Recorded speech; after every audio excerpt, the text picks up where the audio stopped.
Hello बच्चों, let's read this question. The triangle formed by the tangent to the curve fx is equal to x square plus bx minus b at the point 1, 1 and the coordinate axis lies in the first quadrant. If its area is 2 square units then the value of b is।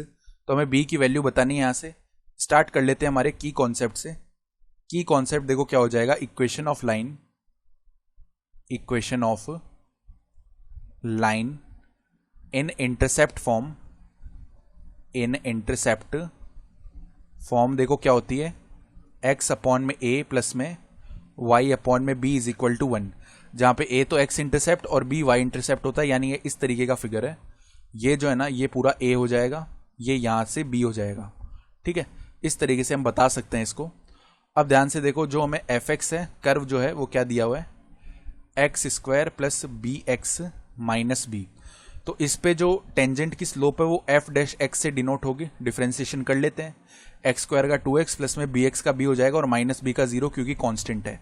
तो अगर हम F dash x का value निकाल रहे हैं 1, 1 पे, tangent की slope 1, 1 पे क्या आ जाएगी, 2 मल्टीप्लाई में 1 प्लस में b, that will be equal to 2 plus b। ये आ गई। तो अब अगर हम इक्वेशन ऑफ टेंजेंट लिखना चाहते हैं तो इक्वेशन ऑफ लाइन देखो कैसे लिख सकते हैं, y माइनस वो पॉइंट का y कोऑर्डिनेट तो 1 है, that is equal to equation जो स्लोप ऑफ टेंजेंट है उस पॉइंट पे 2 प्लस बी है, मल्टीप्लाई में x माइनस एक्स कोऑर्डिनेट उस पॉइंट का 1, यानी ये बन गया y minus 1 is equal to, अंदर मल्टीप्लाई करते हैं। ठीक है, तो ये जो वैल्यू है ये किस हिसाब से बन जाएगी हमारी, 2x माइनस 2 प्लस में bx माइनस का b, ये बन गया। ठीक है, तो अब देखो किस हिसाब से आ गई वैल्यू, आगे y और -1 that is equal to x। अगर इधर से हम कॉमन कर लेते हैं तो अंदर बच जाएगा हमारे पास में 2 प्लस में b। ठीक है, और यहां पे क्या कर लेते हैं, देखो आगे -2 माइनस b ऐसे ही रख लिया। ठीक है, अब हम क्या करते हैं, देखो y को उस तरफ ले जाते हैं तो x मल्टीप्लाई में 2 plus b minus y that is equal to किसके इक्वल आएगा, -1 प्लस में 2 प्लस में b, इसके इक्वल आ जाएगा।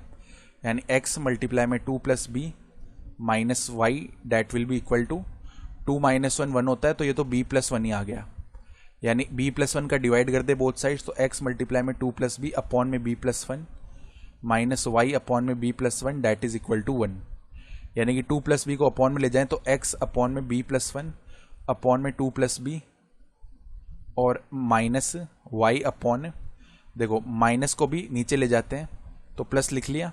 ठीक है, और यहाँ पे क्या आ जाएगा, माइनस ऑफ b प्लस 1, इस टाइप का टर्म बन गया, दैट इज इक्वल टू 1। तो अब यहाँ से ध्यान से देखो, x इंटरसेप्ट तो ये हो गया और y इंटरसेप्ट ये हो गया, तो x इंटरसेप्ट बेस बन जाएगा और y इंटरसेप्ट जो है हाइट बन जाएगा। तो एरिया ऑफ ट्राइंगल क्या होगा, देखो बाउंडेड ट्राइंगल 1/2 मल्टीप्लाई में बेस कितना है, b प्लस 1 अपॉन में 2 प्लस बी, मल्टीप्लाई में जो हाइट है वो माइनस आगे ले लेते हैं और b plus 1 that is equal to, area किसके इक्वल दिया हुआ था क्वेश्चन में, 2 स्क्वायर यूनिट, तो यहाँ पे 2 आ गया। दैट मीन्स ये बन गया माइनस ऑफ b प्लस 1 का whole square, this is equal to 2 multiply to 4 हो जाएगा, मल्टीप्लाई में 2 प्लस बी।